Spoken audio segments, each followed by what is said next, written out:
y'all doing? Hey, man. Everything going well? Yeah, you? Everybody had a good summer? Yeah, you? I had a great summer. Good. Had a great summer. I was down in Florida for an extended period of time. Yeah. You know, went to the beach for a couple of days. So it's been really good. Had a did my 12th annual fireworks show in my hometown, Lake Butler. You know, so that was great once again. So it's been a really good summer. I spent a lot of time with a lot of family, a lot of friends this time around. So to see some people that I haven't seen in a while. So it's been really good. And my baby boy been keeping me on my toes because now he's up and running. So trying to teach him how to hold the football as we speak right now. He got the running part down. We got to get the ball placement right. Right. And now you're back, and you look at your depth chart, and you see Will Shipley and Phil Moffitt. That's got to be a good feeling. Man, that's a great feeling when you got them two guys. I mean, it is. But I mean, really, that whole room, honestly, you know, from all the stories and you know, being in contact with them weekly. You know, these guys that had a great summer. I think they're eager to get back on the practice field and get out there and get started again. And just really just see where this thing goes. So I'm excited about the whole room being in there. It's another great year for us to be better. As we all know, it's that time of the year when you know all the talking and all the projections and preseason, All-American, all that stuff getting thrown out there. But for our room, none of that stuff matters at the end of the day. Performance matters. You know, at the end of the year, you know what you do on the field is what counts. You know, all the other stuff is what you have done in the past, and we just try to keep them blind. I always tell them try to keep them horse blinders on, just so that we don't get distracted by all that stuff, and just stay focused on the task at hand. And that's just been the best group that we can possibly be for this team. Shipley's kind of fallen in your footsteps a little bit there in his versatility, right? I mean, yeah, I mean he's very versatile. I mean that was very obvious from I guess since high school, honestly, because you know he can return the football, he can catch out the backfield. Obviously, he can run the football. He's very smart. He understands how defense try to play him. You know, so but he's still evolving as a runner. You know, because at the end of the day, you don't want to get complacent and think that you know it all. So he's getting better on a daily basis. And then talk about Phil Moffitt. I mean, that guy. I mean, he just puts in work. He's very quiet, but he goes to work. He does a great job taking care of his body, and I think he's very poised to have a big year. Honestly, just watching him this spring, just got a different look in his eye.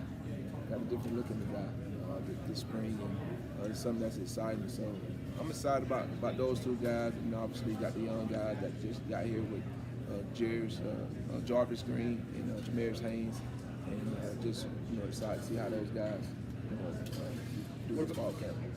What about Donnie Thomas? Had a nice spring game, and Keith Adams Jr. had a couple nice runs as well. You have to be pleased with what those guys showed. Very pleased with what they done this spring. They had opportunity to really try to take advantage of that opportunity that it was given, and they did a great job. You know, they're still learning. And Dominique, I mean, he's one of those guys that he's almost like a veteran. Honestly, since day one, his work ethic has been top notch. Another guy that does a great job taking care of his body. Puts his all in everything that he does. And then Keith Adams, he's coming along. He's done a great job so far. Really just trying to still learn the whole college thing. To try to take advantage of all that, and obviously not going into a different offense. Really just learning where to be on each and every play. And the game has gained more confidence than what he was a year ago. So that's always exciting. As a coach, you see a guy that gains confidence over the years. So, like I said, I'm excited about the whole room. It's a great room, great competition, and we'll see how this thing rolls. Talking about those fresh faces, Jarvis Green, the in-state kid. What's his transition to college been like, and what's just your evaluation of him as a player? Just like anybody else that comes in, coming off from high school to college is different, because the biggest thing you have to learn about time management. You don't have someone that's holding your hand and telling you when to get up. You have to take a lot of responsibility on yourself now. He done that. He comes from a great family. His mom's a teacher, so he understands the academic aspect of it. Now just starting to get adjusted to the weight training because it's different than what he done in high school. The conditioning is totally different than what he done in high school. So from my weekly updates from Shipley and Marfa. He'd had some good days, and then he had some days that he struggled. But you expect that, considering that he's never been through a weight training like how we have here at Clemson. And then Jameer Haynes the same way. He comes from a great family.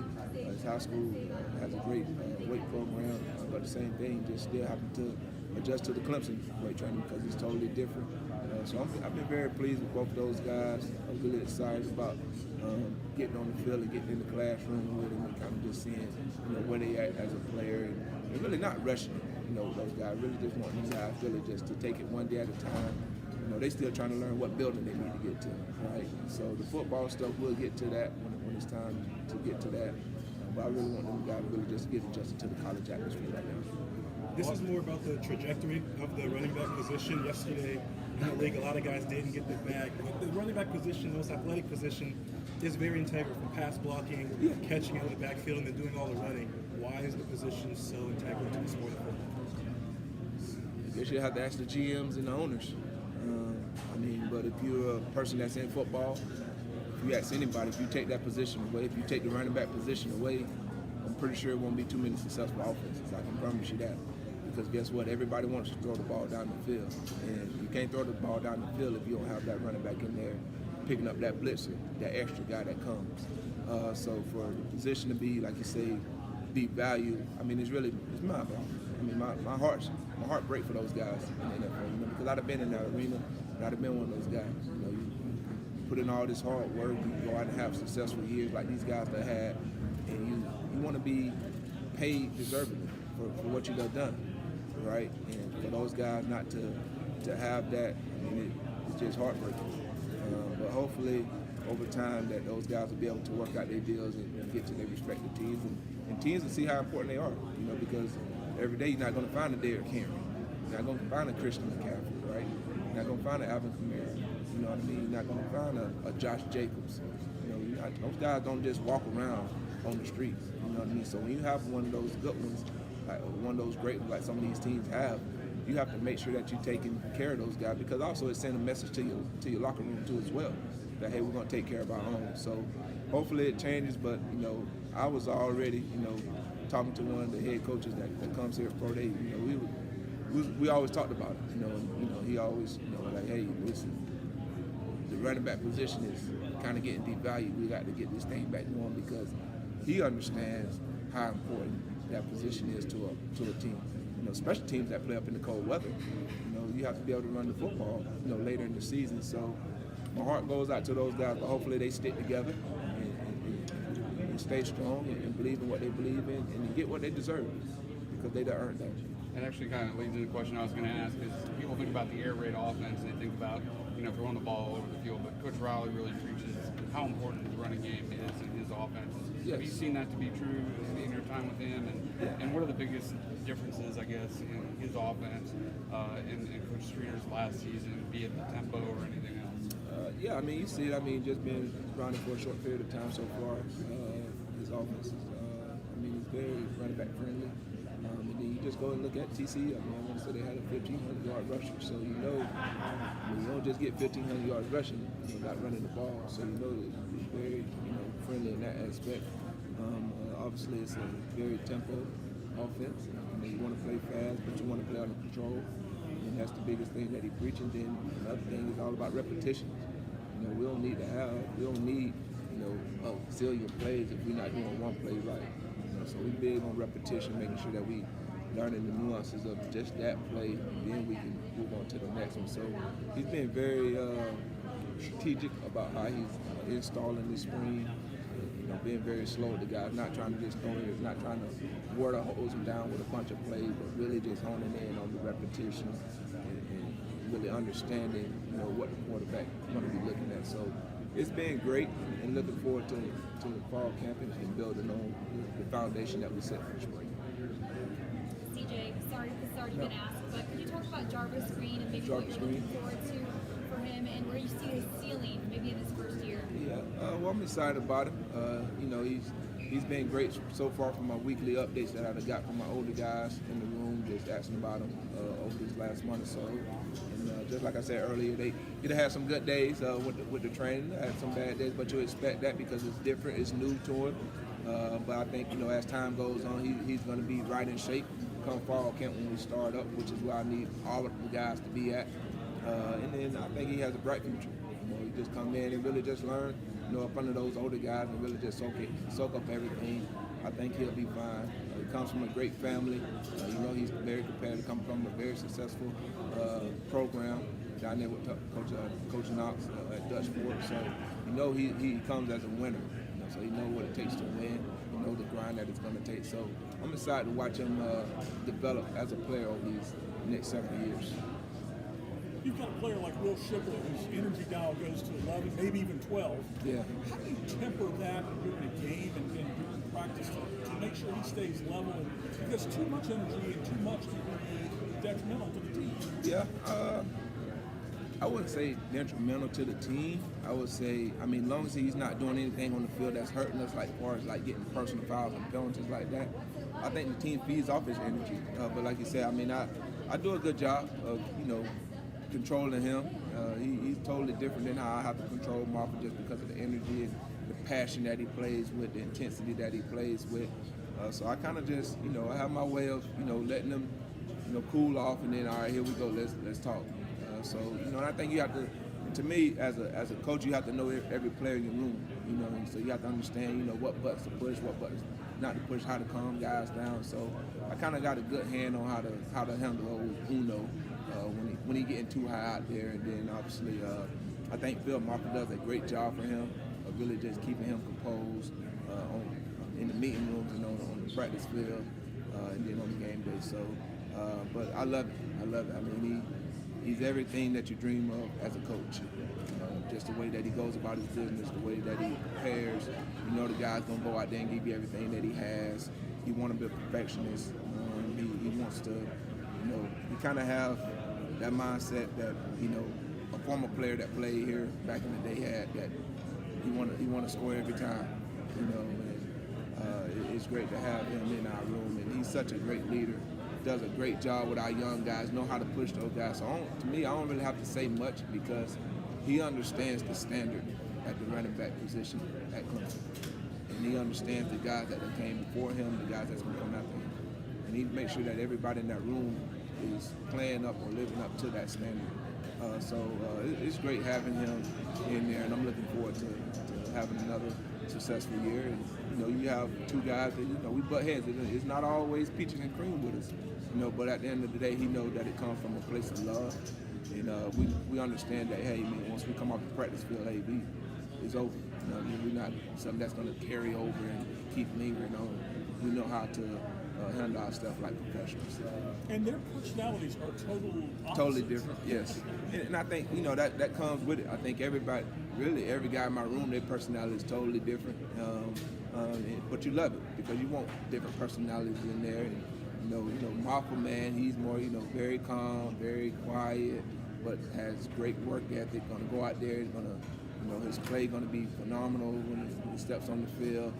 He's going to be kind of like that caring uncle to the younger guys. Like Shipley, he's going to rip them and, get after him. And then you're going to have Marfa come in. He's going to put his arm around him. Hey, I'm going to love you.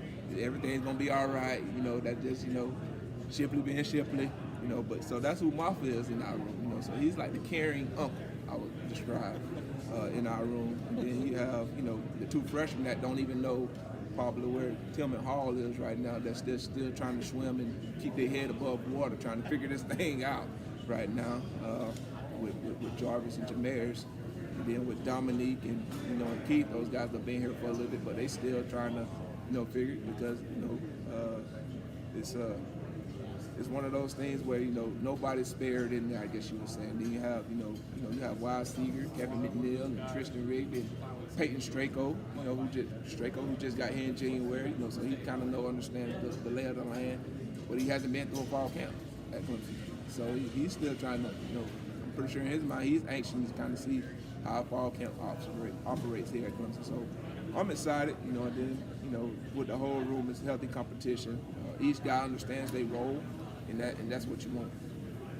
Is there a lot of competition between Will and Phil as far as just like little things like I can do the 40 faster than you, or let's race up the hill faster? you see some of that too? Oh yeah, without a doubt. I mean, they have their little way of having healthy competition, but that's what you love. We try to keep it at a minimum as much as we can. But those guys have their little way of competing with each other, and I think it brings out the best of each other, of them, and that's what you want. And the other guys in the room, they see that, and they gravitate towards that stuff. So it's been great, man, having both those guys in there. I can't believe they already been here 3 years, going into their third year. Time goes by fast, so we're just trying to enjoy the moments that we had together as a group. What are You your mentioned thoughts? the personalities of Will and Phil, and you even have ways to describe them as the uncle and stuff like that. What's the personality of Garrett Riley from what you can gauge so far, and how you guys have gelled together? I mean, he's very, authentic, down to earth. Doesn't come in, with the I know it all attitude. Comes in with, hey, this is what I know as a coach. How can we get this Clemson offense back to what we know it can be? Always ask for input. Know what the standard is. Knows has a great demeanor. Can relate to the guys very well. And I think the guys are loving. Great communicator. Very clear on his message. So as a coach, man, you love the guy that's the leader of your offense. You love a person like that. So the short stint that we've had together this spring so far, it's been a great transition for him. I'm looking forward to going through a fall camp and then obviously going through the season for them. And what do you think is your role to adjust to a new guy leading the ship, and how you guys work together? Well, I mean, I'm used to it. I mean, it's all about being a professional. When you have an opportunity to play at the highest level, I went through different coaches, had different running back coaches, different head coaches over my career that I had. So I was able to adapt, and that's what you have to do as a professional. You have to adapt and be able to adjust to new things. So to me, that part to me is pretty fairly easy for me to do because I've been in that situation before. What are your thoughts on having Mr. James Davis back in the fold? Yeah, I mean, it's been great. His new form, and I mean, I'm more excited about him finishing and getting his degree than anything else. Just like I was saying earlier, out of the four guys when we was here with me, him, Andre Ellington, and Jamie Harper, and all three of us have our degree. So he was the last man.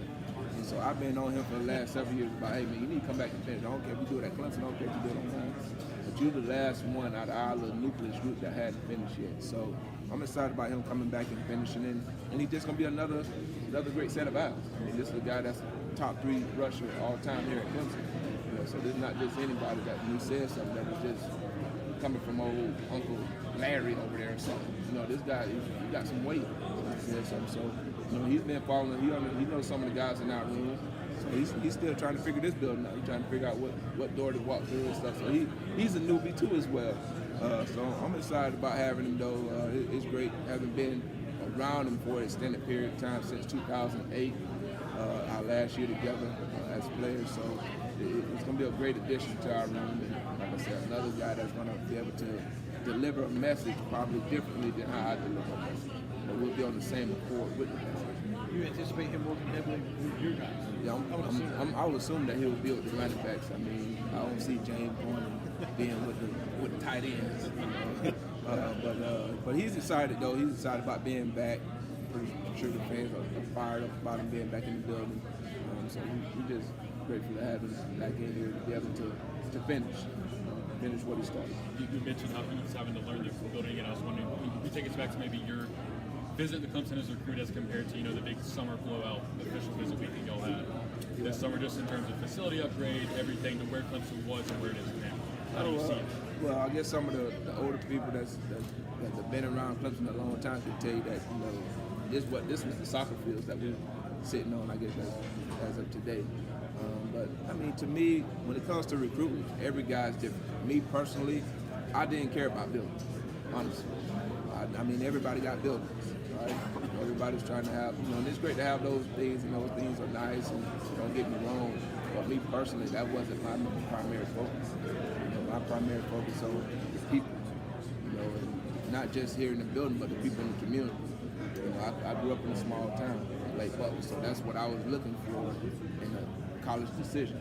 Clemson fitted that mold. Had Clemson been a big city, who knows? I probably don't come to Clemson because I didn't grow up in a big city. So, each guy's different. And then, I took my visit on Martin Luther King weekend where there wasn't no school. There wasn't nobody on campus besides James Davis and Jacoby Ford and a couple more players. That's it. And so college football just changed since 2006 when I made my decision to come here. Campus has changed a ton over the years, but it's great. You need change. You have to evolve as time evolves. So it's been awesome, and our program is totally different than what it was in 2006. How it is today. So, but at the same time, the message is the same. You go and you recruit great people. Obviously, you want to be great football players, but obviously, you want to have great people as well, great young men that you can help develop and go off and have successful life, not just in football, but just in life in general. So, to me, that stuff doesn't change. All the other stuff, that stuff changes. But, like I say, to me, have this building been great? Yeah, it would have been awesome to being able to be in it. And part of it as a player. But, to me, when I went to McFadden, I thought that was the best thing since sliced bread. It was great. To work out at Derby, I thought that was great. Walking down to the practice fields from the locker room, that was great because you got a chance to really talk to your teammates for a extended period of time on that walk back up. So, you just cherish those memories and you back onto it, but at the same time, you be grateful for the opportunity that these guys have to have a facility like we have here at Clemson. To me, you really don't have to go anywhere. You have everything here at your disposal. And, these guys try to do a great job of taking advantage of that. And everything starts with Coach Sweeney trying to make sure that everything that he does is for the players to make sure that they feel as comfortable as possible. So that they can have a great college experience. So, to me, I love that. See, James a year or two ahead of you? James, he was a year ahead. A year ahead? Did he host you when you came here? Yeah, he hosted me. James was my host. Yeah, him and Jacoby Ford were my host. So did you and James hit it off from the get-go? Yeah, we actually, once I left here, we stayed in contact throughout that, all up to the signing day. You can tell that, we were two totally different, kind of how Will and Mafia, two totally different, personalities. He grew up in a big city, and I come from a country town of Lake Butler. He's more boisterous, I'm more reserved, laid back. So, but we kind of meshed on that first day of my visit. We kind of just established our relationship over that time during that recruitment period. Have you been in contact ever since? Been in contact ever since. So and I think that's the great thing about college, that you're able to develop friendships that's going to last a lifetime. So that's something that started back in 2006 when I came on my visit. Still is lovely today that it was back then. So, but that's the beauty of college, and that's what I try to tell my guys in my room is that, hey man, you want to have a friendship that's going to last a lifetime. Some of these guys going to be in your wedding. Some of these guys going to be there when you have your first child. These guys going to be there when you're going through some adversity. That's the brotherhood. That's the brotherhood that we try to create in our community.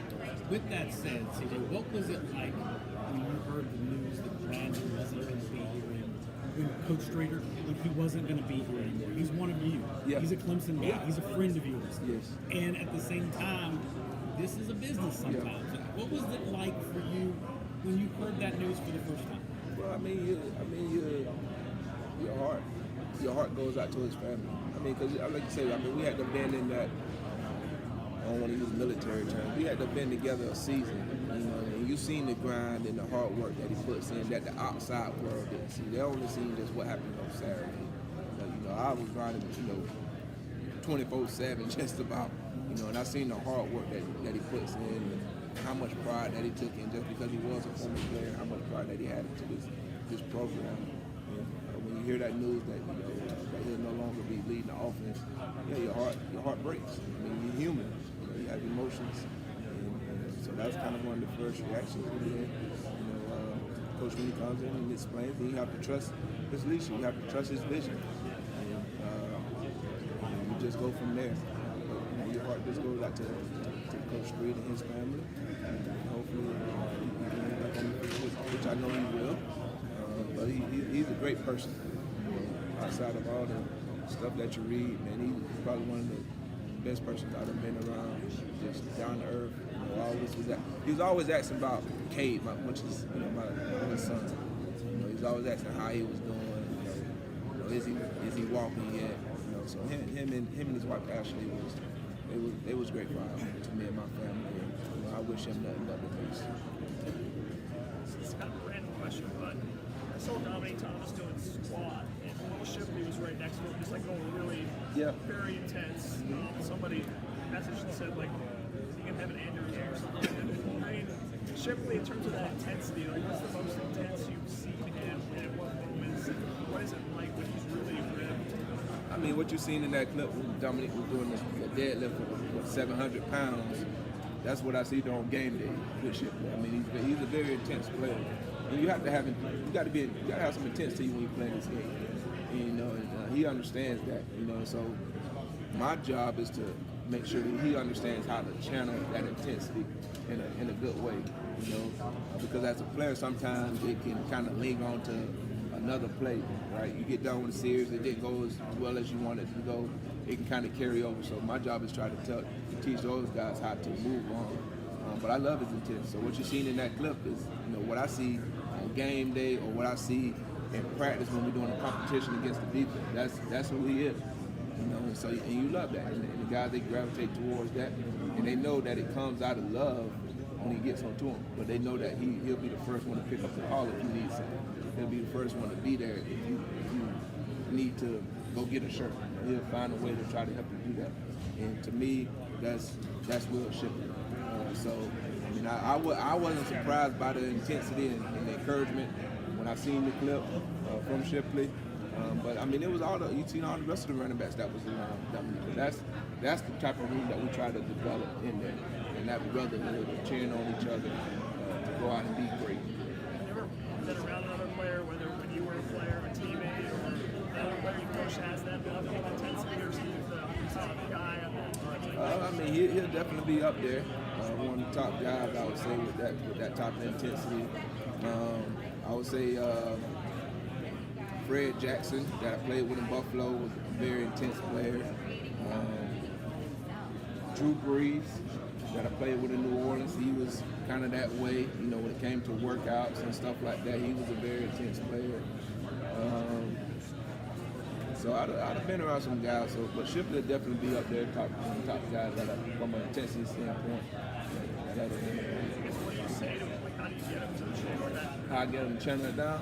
Well, I can't give him a secret out there because I'm pretty sure he's gonna probably listen to my interview and he's gonna be like, all right, coach gonna tell me this and try to calm him down. They're gonna try to count him.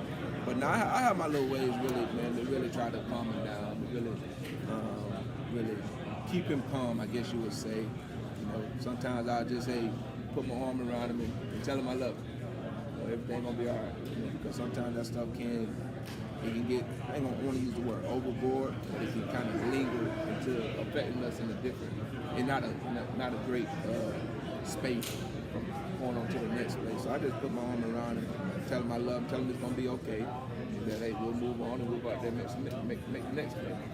So that's kind of one of the ways that I kind of try to keep him calm. Do you see him advance in that way a lot last year? I know, like the Pittsburgh drop a little bit. Yeah. But that probably lingered with him. Yeah, it did. I think he'd have grown from that because, you know, just because he knows how much that we practice on that play, and when we called it, everybody knew we got the perfect coverage. We knew exactly what they were going to do, and he just didn't deliver. But I mean, that happens to a lot of great players, you know. So that was a great teachable moment. Like, hey man, I reminded him of 2009 when we played Maryland. We had a screen going in it. We literally finished score, and I slipped. And I remember Coach Winnie, he got on to me like, hey man, you can't slip. You're a great player. Like, great players can't do that. But then he came over like, hey, it's okay. I need you to move on to the next play. So I try to remind him like, man, all the greats that had plays where it didn't go their way. It's all about how do you respond after that play. And so I think to me that's kind of where he'd have grown up, knowing how to respond if a play doesn't go his way. Because he's such a perfectionist that he want to be great on each and every play, which you love. But when it don't go your way, you got to know how to respond and know how to react when it don't go your way. So he done grown a lot from that, and you know, and I tell him, I mean, we still have all tremendous trust in him to go out and catch any pass that we throw to him. You know, to me, my trust in him catching the football doesn't go down just because of one drop. This guy that made tremendous plays. I mean, I tell him all the time that play against Louisville that you just seen the highlight, him jumping over somebody. That's gonna be an iconic play in Clemson football history. Like nobody probably never do that again in Clemson football history. But he's the one that done it. So it's just little ways like that just to try to just keep him focused and let him know that it's gonna be okay. Last one for CJ, if anybody has one. Nobody ain't got one. Last one. I'll get you one. Give me We were one. talking about quarterbacks, or we were talking about running backs in the pros and the college. What are the different? How do those roles differ in college and pro football? From college to pros? Well, I mean, the biggest difference is that these guys, guys in pros, they don't have study hall and tutors and all that compared to a college guy. So they have more time on their hand compared to a college quarterback. You know, up there, everything is about, the mental game. So watching film is all those quarterbacks do. I remember being in Buffalo and watching film with Ryan Fitzpatrick on the Tuesday. We getting up there at 10 o'clock, and then, I'm standing there for a couple hours, and he's still there till 7, 8 o'clock that night just watching film because as a quarterback, you got to know what everybody's doing, right? That just comes with the job. And so I think that's where the difference comes between the college quarterback and the NFL quarterback. That those guys up there, they don't have to worry about going to class and, no NCAA rules from how much time you can be on the practice field. In the NFL, you can practice as much as you want to practice. You can watch film as much as you want to watch film. So I think that's kind of the separator. And then the game's just a whole lot faster up there in that arena, right? So those guys have to process information very quickly. And to me, if you can learn that early on as a player, it'll help you once you get up there. And that's kind of some of my message that I tell, not our quarterbacks, but some of my running backs. Hey, if you can learn this stuff now, when you if you have the opportunity to go up there to the NFL, it just become like clockwork for you. Because you can't wait till you get there and say, I'm going to start doing this now. Because now you kind of put yourself kind of behind the 8 ball. But eventually you'll catch up. But if you can get a jump start on it, it'll help you. All right. Thank you, Coach. All right, thank y'all.